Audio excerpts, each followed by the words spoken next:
河西走廊自古以来便是沟通中原地区与西域的交通要道，在这里最不缺的就是文化，最不缺的就是文化遗产。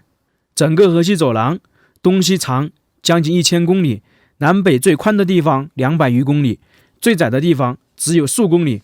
我们常说的核心市郡就在河西走廊上面。今天呢，我们就来到了金张掖。张掖自古以来就是丝绸之路的商贾重镇和咽喉要道。在2000多年前，汉武帝派霍去病出河西，打通河西，夺下河曲，最后在河西设立市郡，张掖就是其中之一。大家好，我是邱平，我现在河西走廊的张掖。金张掖以武威，作为河西市郡之一，同时呢也是丝绸之路的咽喉重要节点。张掖呢催生了很多文明文化。今天我们就要来看一个千年寺庙，它也是皇家寺庙，大概是1000年前西夏建立的。这个寺庙非常有特点，也比较特殊。里面呢有一座我们国内乃至亚洲最大的卧佛，就是睡佛。还有一点呢，据说元朝的开创者忽必烈是出生在这里，元朝的末代皇帝元顺帝也是出生在这里，这个就非常有意思，很好玩了。现在呢，我们就去这个大佛寺看一看。作为皇家寺庙，它不光是在西夏，在元代，在清朝都跟皇室紧密相连。寺庙叫做张掖大佛寺，是丝绸之路上一处集山门、高阁、西楼、看台、牌坊、钟楼为一体的建筑群，也是张掖的标志性建筑，同时也是甘肃省最大的西夏建筑遗存。它原来叫做迦叶如来片寺，始建于西夏永安元年，就是公元1098年，到现在已经900多年的历史了。这个寺庙呢，是由于皇帝下令赐建的，从而它是一个皇家寺庙。在古代，皇帝一般下令建造寺庙，就是为了他的长辈祈福，这个寺庙也不例外。这就是大佛殿，也是这个寺庙里面最重要的建筑。我们刚刚说的那个睡佛就在这个大殿里面，它也是全国最大的西夏佛教殿堂，经历了差不多1000年的历史，这个建筑还保存得这么完好，不容易啊。这个建筑一看的话都充满了年代感，在这个大门上以及墙壁上面还留下了精美的壁画以及砖雕，这个应该是凤凰。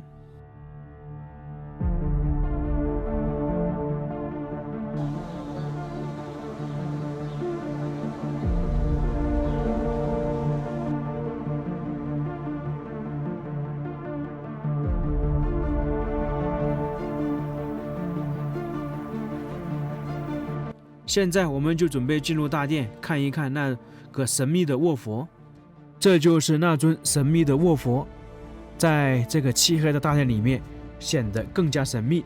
它长34.5米，肩宽7.5米，耳朵约4米，脚长5.2米。也就是说，在它的中指上面就能够平躺一个人，在耳朵上能够容纳8个人并排而坐，所以它称之是中国最大的室内卧佛像。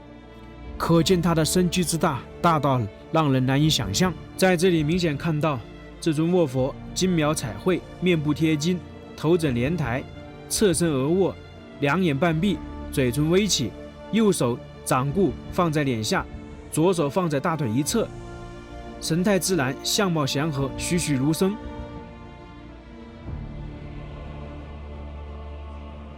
在这个佛像下面还有几个小孔，我问了一下旁边的工作人员，他说这个是排气孔，也就是说这个佛像里面并不是实心的，而是空心的，里面内有乾坤。在这个佛像后面是有一个梯子，能够进入到佛像的内部，大概就在排气孔右侧一点的最上方那里。在上个世纪，有工作人员进入到大佛的内部，发现了一些珍贵的文物。现在呢，我们就来看一看大佛内部的真实场景是什么样子的。整个卧佛是属于木质结构的，它初始版就是这样，里面呢是有好几层，就跟我们楼房或者是书柜一样，有层次感。那么有层次感就能放东西。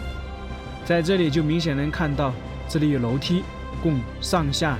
那么建造这个卧佛它也是有流程的，最开始就是这种简易的木架，这又是下一个流程，全部把它包起来了。下一步就是泥塑，像这一幅图就是工匠对这个卧佛进行彩绘、贴金、修饰等等。当时的工作人员很多，各负责一块的，那么下面就有一些和尚高僧在指导需要怎么操作，最终形成我们看到的卧佛。这个是一个铜镜，上面还刻画了人，就是在卧佛里面发现的。这个是双耳铜壶，也是在卧佛里面发现的。在卧佛里面发现了非常多的文物。那么这个大殿以及这个卧佛是怎么由来的呢？它有一个资料记载，在西夏时期，有一位叫魏咩的国师，有一天他正在冥思静坐，却听到附近有丝竹弹奏的声音，他就想知道这音乐声到底是从何而来，于是沿着声音传来的方向，却惊奇地发现声音是从地下传来。于是呢，他就掘地3尺4尺，挖到了一尊碧玉卧佛像，他掩藏在翠瓦金砖之下，但丝毫无损。国师呢觉得这是吉兆，于是呢后来他就建了一座大佛殿来放置这个大佛像。那皇帝知道了，就整体而言建造了一座寺庙大佛寺。在卧佛旁边就是明代的18罗汉像，由于战乱等各种因素，有些已经损坏了。我们介绍了这么久的卧佛，那么我们现在看到的这尊卧佛是什么时候的呢？按照资料文献记载，在当时将近1000年前西夏时期建造大佛寺大佛殿，确实建造了这样一尊卧佛。从西夏到明朝成化时期，这尊大佛呢一直都保存完好。但是在成化时期，就是朱祁镇的儿子当皇帝的时候，张掖这边发生过一次大的地震，当时这个卧佛呢就遭到一些破坏，但是呢后面又经过修缮，也就是说在明朝和清朝这尊卧佛呢一直都有修缮，相对来说比较完整。但是到了清朝乾隆年间，这尊大佛殿呢突然倒塌，那这个大佛呢也遭到了破坏。众所周知啊，在古代如果寺庙被破坏或者倒塌，会进行重新修缮的，这个大佛寺以及大佛殿还有卧佛都不例外。